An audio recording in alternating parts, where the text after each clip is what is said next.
Bom dia, a paz do Senhor Jesus. Seguimos firmes aqui, posicionados, agarrados na palavra do Senhor. Pai amado, Pai querido, nos ajuda, Senhor, a entender mais um trechinho da Sua palavra. Há momentos de júbilo e há momentos que somos disciplinados. Nesse momento, somos disciplinados. Amém?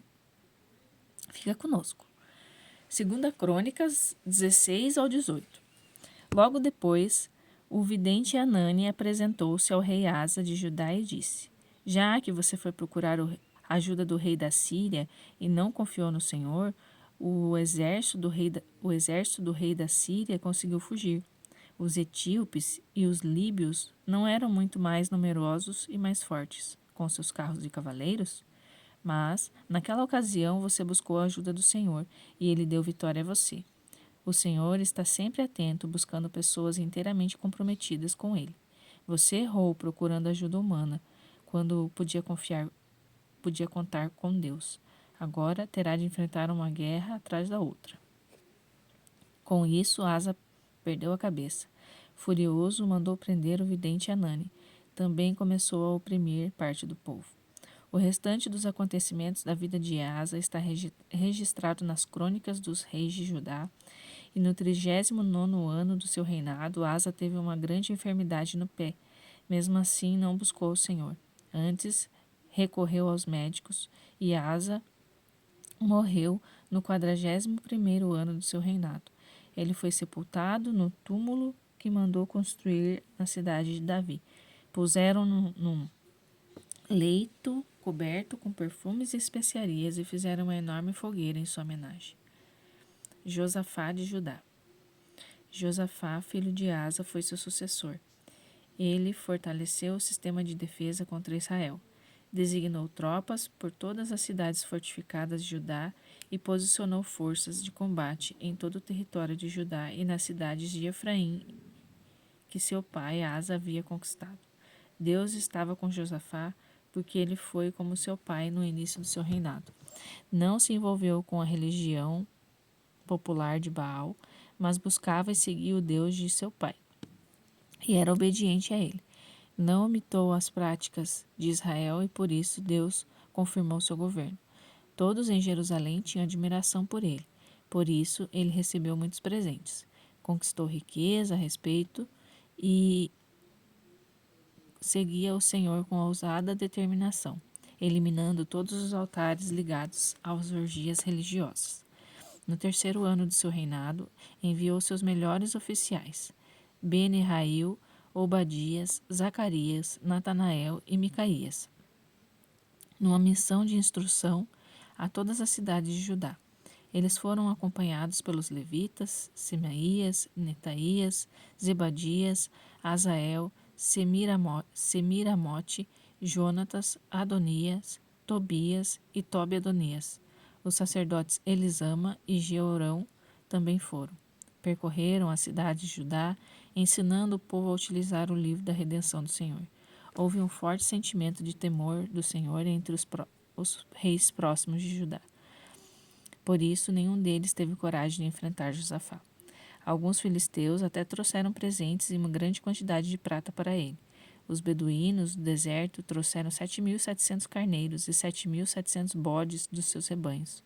Josafá se fortalecia cada vez mais, construindo mais cidades fortificadas e armazéns. Foi um tempo de muita prosperidade em Judá. Ele também tinha combatentes excepcionais em Jerusalém.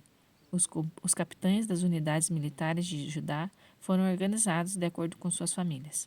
O capitão Adna, com 300.000 soldados, Joanã, com 280.000 soldados, Amazias, filho de Zicre, um voluntário a serviço do Senhor, com 200.000 soldados, de Benjamim Eliada, um valente guerreiro, comandava 200.000 soldados muito bem equipados com arcos e escudos, Josadabe, com 180.000 combatentes prontos para o ataque. Todos eles estavam sob o comando direto do rei, além das tropas enviadas às cidades fortificadas de todo Judá. Josafá era dono de uma grande fortuna e muito respeitado, mas se aliou com Acabe de Israel por laços de casamento.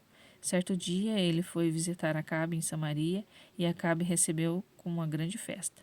Matou ovelhas, boi e serviu ao rei e sua comitiva.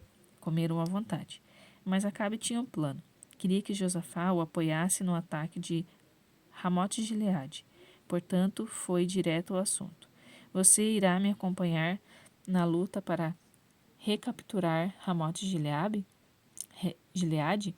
Josafá respondeu: Sem dúvida, estou com você para qualquer empreitada. As minhas tropas são suas tropas e os meus cavalos são seus cavalos. Mas ele fez uma ressalva. Antes de qualquer coisa, consulte o Senhor a respeito do assunto. O rei de Israel reuniu cerca de 400 profetas e lançou a pergunta: Devemos ir atacar Ramote-Gileade ou não? Josafá insistiu: Há mais algum profeta do Senhor aqui que possamos consultar?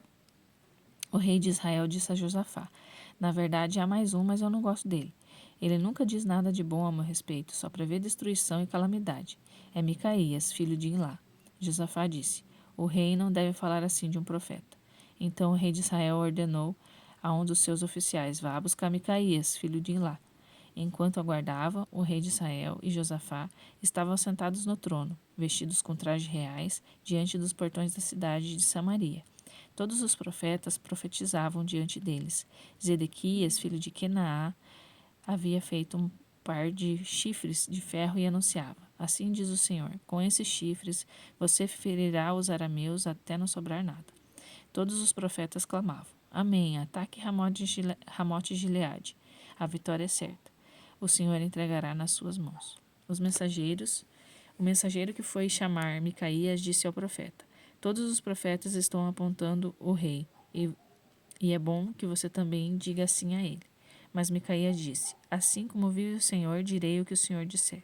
Quando Micaías se apresentou, o rei perguntou ao profeta: Então, Micaías, devemos atacar Ramote-Gileade ou não? Ele respondeu: Vá em frente, a vitória é certa. O Senhor entregará em suas mãos. O rei disse: Quantas vezes já pedi que você falasse apenas a verdade para mim? Micaías disse: Então está bem, já que insiste, lá vai. Vi todo Israel espalhado sobre os montes, como ovelhas sem pastor. Ouvi o Senhor dizer: Esses não têm quem diga a eles o que fazer. Voltem para casa e façam o melhor que puderem por vocês mesmos. O rei virou para o rei Josafá e disse: Você viu? Eu não disse que ele nunca fala nada de bom a meu respeito? Só me dá notícia ruim? Micaías continuou: Não terminei ainda. Ouça a palavra do Senhor. Viu o Senhor em seu trono e todos os anjos do exército celestial ao seu redor, à direita e à esquerda. E o Senhor perguntou: Como podemos enganar Acabe para atacar Ramote-Gileade? Gileade? Alguns diziam uma coisa, outros diziam outra, até que um anjo deu um passo à frente, pôs-se diante do Senhor e disse: Eu o enganarei. E o Eterno perguntou: De que maneira o enganará? O anjo respondeu: É fácil. Farei que todos os profetas mintam.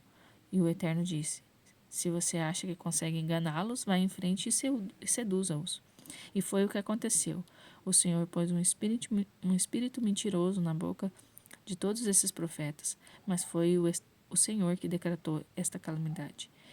No mesmo instante, Zedequias, filho de Quená, deu um murro no nariz de Micaías e disse: Desde quando o Espírito do Senhor me abandonou e se apossou de você? Micaías disse: Você logo saberá. Você descobrirá quando estiver apavorado, procurando um lugar para se esconder. O rei de Israel disse: Leve Micaías daqui, entregue-no a Amon, juiz da cidade, e a Joás, filho do rei, com este recado. O rei mandou pôr este homem na cadeia, e ele deve ser tratado a pão e água até que eu volte em paz. E Micaías disse: Se você voltar inteiro, é porque eu não sou profeta do Senhor. E ainda disse: Quando acontecer tudo isso, ó povo, lembre-se de quem vocês ouviram isso. O rei de Israel e Josafá, rei de Judá, atacaram Ramote-Gileade. O rei de Israel disse a Josafá: use seu traje real. Eu vou me disfarçar e entrar na guerra. O rei de Israel entrou disfarçado na guerra. Atos 25 ao 26. Poucos dias depois, o rei Agripa e sua esposa Berenice visitaram Cesareia para cumprimentar Festo por sua nova função. Depois de vários dias, Festo apresentou-se o caso a Paulo, ao rei. Tenho um homem em minhas mãos, um prisioneiro deixado por Félix. Quando eu estava em Jerusalém, os principais sacerdotes e líderes do povo apresentaram várias acusações contra eles e queriam que eu sentenciasse à morte. Deixei claro que não é esse o modo romano de fazer as coisas. Só porque um homem é acusado, não o condenamos. Em vez disso, damos ao acusado uma chance de encarar seus acusadores e defender-se das acusações. Então, quando eles vieram aqui, fui direto ao caso. Marquei o julgamento e pus o homem no banco dos réus. Vieram acusadores de todos os lados, mas as acusações não passavam de implicância religiosa e de uma discussão sobre um homem morto chamado Jesus, que o prisioneiro alega estar vivo. Como sou recém-chegado e não entendo muito que está envolvido em casos como esse, perguntei se ele queria ir a Jerusalém para ser julgado lá. E se recusou. Exigiu uma audiência diante da Sua Majestade, em nosso tribunal mais importante. Então ordenei que ele voltasse a ficar sob custódia até que pudesse enviá-lo a César em Roma. Agripa disse: Eu gostaria de ver esse homem e ouvir a sua história. Festo concordou. Tudo bem. A primeira coisa que faremos amanhã é trazê-lo, e o senhor poderá ouvi-lo. No dia seguinte, todo cidadão de Cesareia que se considerava alguém deu um jeito de ir ao auditório. Estavam ali também os militares mais graduados. Agripa e Berenice fizeram uma entrada em alto estilo e assumiram seus lugares. Festo, então, ordenou que Paulo fosse trazido. Então Festo disse: Rei Agripa e distintos convidados, olhem bem para este homem. Um grupo de judeus me pediu em Jerusalém e depois aqui que eu me livrasse dele. Eles exigem com veemência a sua execução. Analisei o caso e concluí que ele não cometeu crime algum. Ele requisitou um julgamento diante de César e concordei em enviá-lo a Roma. Mas o que vou escrever ao senhor, César? Todas as acusações feitas pelos judeus não têm fundamento e não descobri mais nada que possa condená-lo. Foi por isso que eu trouxe diante dessa comunidade, especialmente diante do senhor, o rei Agripa, a fim que possamos verificar se alguma acusação se sustenta, pois me parece tolice enviar o prisioneiro para lá, tão longe, para ser julgado e não ser capaz de oficializar um simples delito. A história da visão. Então Agripa falou diretamente a Paulo. Pode fazer sua defesa. Paulo tomou seu lugar e começou a falar. Não posso pensar em ninguém melhor que o rei Agripa, diante de quem eu desejasse responder a todas essas acusações dos judeus, senão o Senhor que conhece tão bem os costumes judaicos e as discussões internas. Desde a minha juventude tenho vivido entre o meu povo em Jerusalém. Praticamente todo judeu que vive na cidade me viu crescer, e basta alguém olhar para mim para confirmar. Sabe que vivi como fariseu zeloso, num grupo religioso mais exigente, e é por ter vivido e levado a religião a sério, comprometido de coração e alma com o que Deus prometeu aos seus antepassados, a mesma esperança que as 12 tribos têm guardado noite e dia por estes séculos, e que tenha me apegado nessa esperança, testada e aprovada. Que fui acusado pelos judeus, eles deveriam estar sendo julgados, não eu. Pela minha vida, não consigo entender crime porque seria crime acreditar que Deus ressuscitou dos mortos. Salmos capítulo 89, 19 ao 37. Nenhum inimigo terá vantagem sobre ele, nenhum patife o matará. Os que se opuseram a ele serão aniquilados. Eu exterminarei os que odeiam. Estou com ele para sempre e amarei para sempre. E eu pus no alto e ele está sentindo o máximo. Pus o oceano numa das suas mãos e o rio na outra. E ele gritará: Ó meu Pai, ó meu Deus, a minha rocha da minha salvação. Sim, eu o separei como o primeiro da linhagem real, rei altíssimo sobre todos os reis da terra. Aleluia. Pai, eu quero te agradecer, Senhor, pela tua graça que nos alcança, que nos faz vir aqui todas as manhãs, todos os dias e ouvir a tua palavra, Senhor. Bem sabemos que é necessário estarmos expostos à sua palavra, Pai, que no momento oportuno o Senhor vai fazer as ligações certas, as conexões e as revelações que nós precisamos para continuar. Eu te louvo, te agradeço, bendigo o seu nome, em nome de Jesus. Obrigada. Amém.